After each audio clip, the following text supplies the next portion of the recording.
새로운 한 주도 주님의 은혜와 평강이 여러분의 삶 가운데 가득하기를 축복합니다. 오늘 본문은 이사야 48장입니다. 야곱의 집안아 이스라엘이라 일컬음을 받는 유다의 자손아 주님의 이름을 두고 맹세를 하고 이스라엘의 하나님을 섬긴다고는 하지만 진실이나 공의라고는 전혀 없는 자들아 이 말을 들어라. 스스로 거룩한 백성이라고 자처하는 자들아 그의 이름 만군의 주 이스라엘의 하나님을 의지한다고 자랑하는 자들아 너희는 이 말을 들어라. 내가 이미 옛적에 장차 일어날 일들을 알려주었다. 내가 직접 나의 입으로 그것을 예고하였고 내가 그것을 직접 들려주었으며 그 일을 내가 호련히 이루었다. 내가 알기에 너는 완고하다. 내 목 힘줄은 쇠붙이요 내 이마는 노쇠나 다름없다. 옛적부터 내가 내게 알리고 아직 그 일이 일어나기도 전에 내게 들려준 까닭은 내가 내 우상이 이 일을 이루었으며 내가 조각한 신상과 부어 만든 신상이 이 일을 명령한 것이다 하고 말하지 못하게 하려는 것이었다. 내가 이미 들었으니 이 모든 것을 똑똑히 보아라. 내가 인정하지 않겠느냐. 이제 내가 곧 일어날 새 일을 내게 알려줄 터이니 이것은 내가 내게 알려주지 않은 은밀한 일이다. 이것은 이제 내가 창조한 일이다. 옛적에 일어난 것과는 다르다. 지금까지 내가 들어본 일이 없는 일이다. 네가 전에 이것을 들었더라면 바로 그 일 내가 이미 알고 있었다 하고 말할 수 있겠지만 이번 일만은 그렇지 않다. 나는 알고 있었다. 네가 성실하지 못할 것임을 잘 알고 있었다. 내가 모태에서부터 반역자라고 불러 마땅한 자로 태어날 것을 나는 알고 있었다.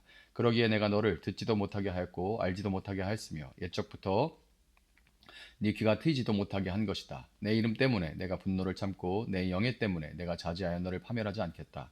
보아라 내가 너를 단련시켰으나 은처럼 정렬하지 않고 오히려 고난의 풀무질로 달구어 너를 시험하였다.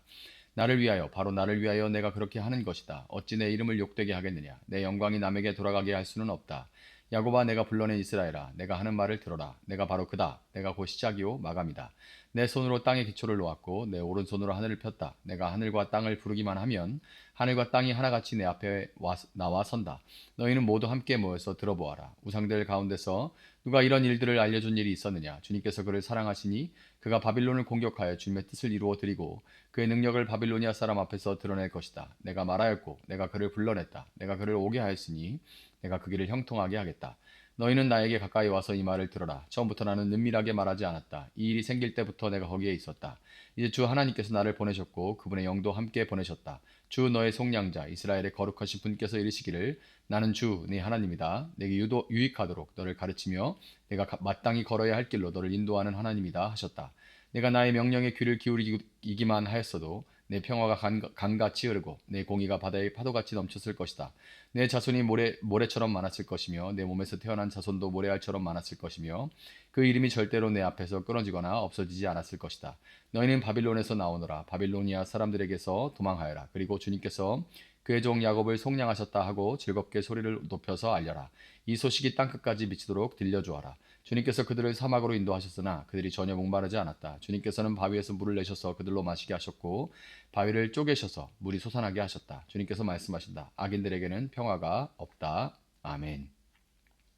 자, 우리는 자신을 소개할 때 누군가에게 저는 아무개입니다. 이름을 이렇게 말합니다. 저는 이용수입니다. 그 다음에 어떤 어느 교회 소속 직분 집사입니다. 장로입니다. 이렇게 소개를 해요. 이용수 목사입니다. 이런 식으로 소개를 하죠.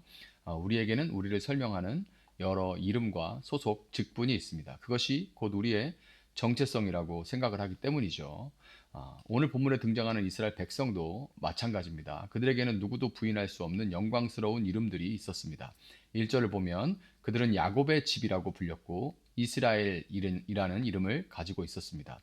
유다의 허리에서 나온 혈통적 정통성도 가지고 있었죠. 심지어 그들은 여호와의 이름으로 맹세하고 이스라엘의 하나님을 기념하는 종교적인 전통까지 다 고루 갖추고 있었습니다. 관계적으로, 혈통적으로, 전통적으로 그들은 완벽한 하나님의 백성이었어요.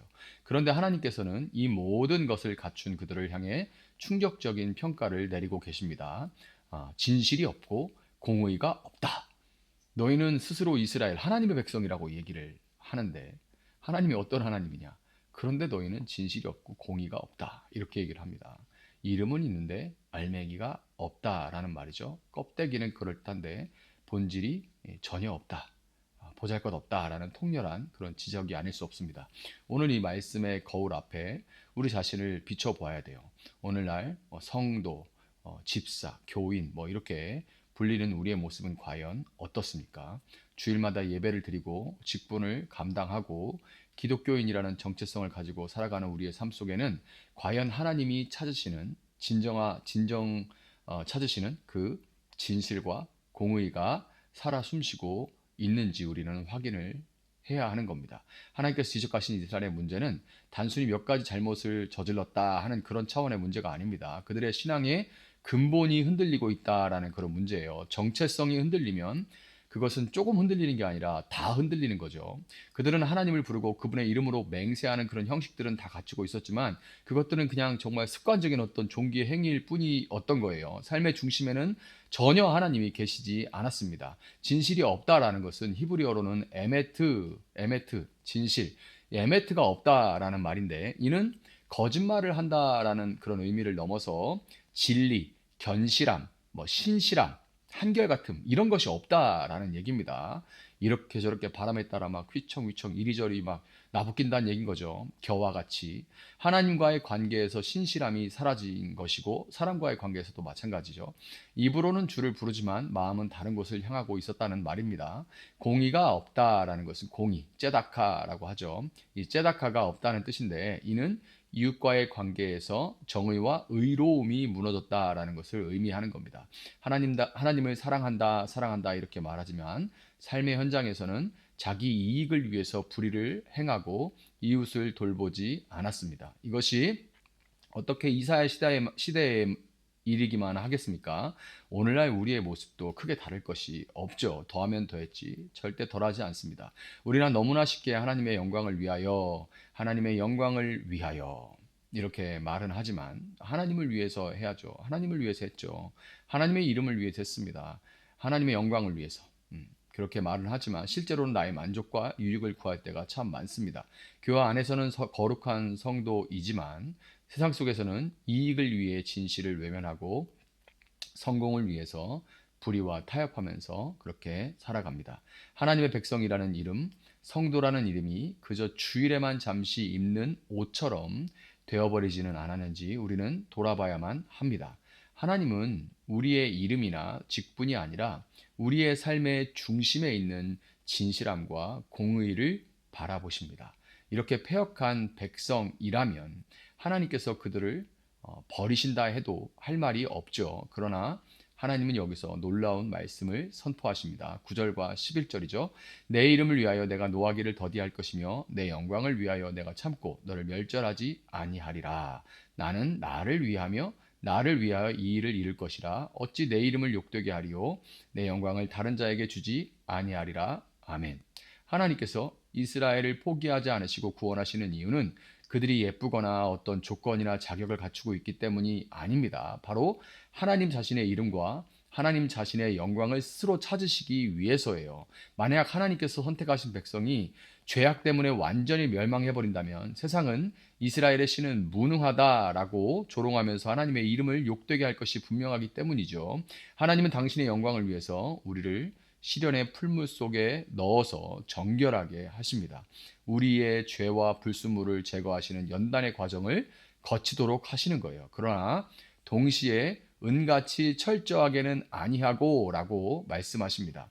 우리의 본질이 의로운 존재가 아니라는 것을 아시기 때문에 우리를 완전히 녹여 없애버리시는 심판이 아니라 회복을 위한 연단을 허락하시는 겁니다. 이것이 바로 하나님의 은혜죠.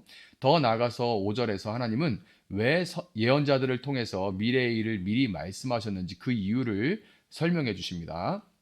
그래서 우리가 무당에게 가서 점쟁이에게 가서 미래를 물어보듯이 그 예언을 가지고 나의 유익을 어떤 길한 것은 더하고 흉한 것은 피하기 위해서 어떤 나의 유익을 챙기려 하는 것이 아니에요. 그 일이 성취된 후에 이것은 내가 믿는 우상이 이루어준 거야. 이건 그냥 우연이야. 이건 내 실력으로 해낸 거야 라고 말하지 못하게 하기 위해서 예언자들을 통해 미래의 일을 미리 말씀하시는 거예요. 모든 일이 하나님의 주권적인 계획과 능력 안에서 이루어졌다는 것을 깨닫고 오직 하나님께만 영광을 돌리게 하기 위한 거죠. 우리의 구원은 처음부터 끝까지 하나님의 열심과 하나님의 은혜로 이루어지는 전적인 하나님의 작품인 것입니다. 오늘 본문을 통해서 우리는 이름은 가졌지만 진실과 공의는 잃어버린 백성들의 모습과 그럼에도 불구하고 자기의 이름을 위해서 그들을 끝까지 포기하지 않으시고 구원하시는 하나님의 이 열심, 하나님의 열심을 보았습니다. 이 말씀은 오늘을 살아가는 한국교회와 바로 우리 자신에게 주시는 하나님의 음성입니다. 그렇기 때문에 우리는 이제 일찍이 들려온 말씀에 다시금 귀를 기울여야만 하는 거예요. 우리의 신앙이 형식적인 껍데기만 남게 된 이유는 우리가 오늘, 어제의 말씀이 아니라 오늘, 결코 이미 흘러간 물에는 빨래를 빨 수 없죠. 이미 흘러간 물에는 발을 담글 수가 없죠. 오늘 살아있는 하나님 말씀을 듣지 않기 때문에 우리 형식이 신앙의 껍데기만 남게 되는 겁니다. 이미 알고 있다고 생각하는 그 말씀, 너무나 익숙해서 더 이상 감동이 없는 그 말씀 앞에 우리는 다시금 겸손하게 서야만 하는 거예요. 성경을 펴고 하나님의 음성 듣기를 사모하면서 그 말씀이 우리의 생각과 삶을 변화시키도록 우리 자신을 그 말씀 앞에 내어놓아야 하는 거예요. 진실과 공의는 하나님의 말씀을 들을 때 회복되기 시작합니다. 또한 용서하시고 구원하신 하나님께 다시금 소망을 두어야 합니다. 우리의 소망은 우리의 의로움이나 노력에 있지 않죠. 우리의 소망은 오직 우리를 위해 당신의 이름을 위해 일하시는 신실한 하나님께 있습니다. 나의 죄악된 모습에 절망하고 낙심할 때조차 우리를 연단하여 정결케 하시고 마침내 구원하실 하나님을 우리는 바라보아야만 합니다. 우리의 구원은 우리의 손에 달려 있지 않고 하나님의 영광스러운 그 이름에 달려있기 때문에 그런 거예요. 이제는 여러분 성도라는 그 이름에, 저도 마찬가지죠. 성도라는 이름에 걸맞은 삶을 살아낼 수 있기를 소망합니다.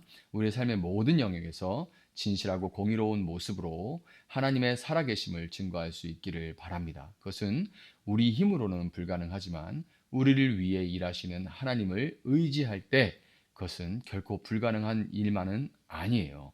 하나님의 이름을 위해 우리를 부르시고 우리의 삶을 통해서 영광 받으시길 원하시는 그 신실한 하나님 앞에 우리의 모든 소망을 두고 다시 말씀 앞에 서는 저와 여러분 될 수 있기를 예수님의 이름으로 축복합니다. 잠시 기도하겠습니다. 사랑하시는 주님 감사합니다. 주님, 결코 어제에 흘러간 그 물에는 우리의 몸을 담글 수가 없음을 고백합니다. 오늘 새롭게 주시는 하나님의 말씀 앞에 우리의 온몸을 잠그고 성령에 감동되어서 다시금 하나님의 말씀이 우리 삶을 드라이브할 수 있도록, 이끌어갈 수 있도록, 인도해 갈 수 있도록 우리 가운데 역사하여 주시기를 원합니다. 하나님, 내 힘과 의지로 하나님을 따르고자 노력하는 데 한계가 있고 우리는 늘 거기서 넘어질 뿐입니다. 그러나 하나님의 그 은혜와 하나님의 그 능력에 붙들려 우리가 하나님 말씀을 모든 선택의 순간에, 모든 하루의 일상 가운데 녹여 살아갈 수 있도록 주님 도와주시기를 원합니다. 우리의 삶을 통하여서 하나님 영광 받으시길 원하시오니 그것이 우리 눈에 크든 작든 우리는 그 앞에 신실하게 설 수 있도록 도와주시기를 원합니다. 감사하며 예수님의 이름으로 기도합니다. 아멘. 오늘 주신 말씀 붙들고 계속해서 기도합니다.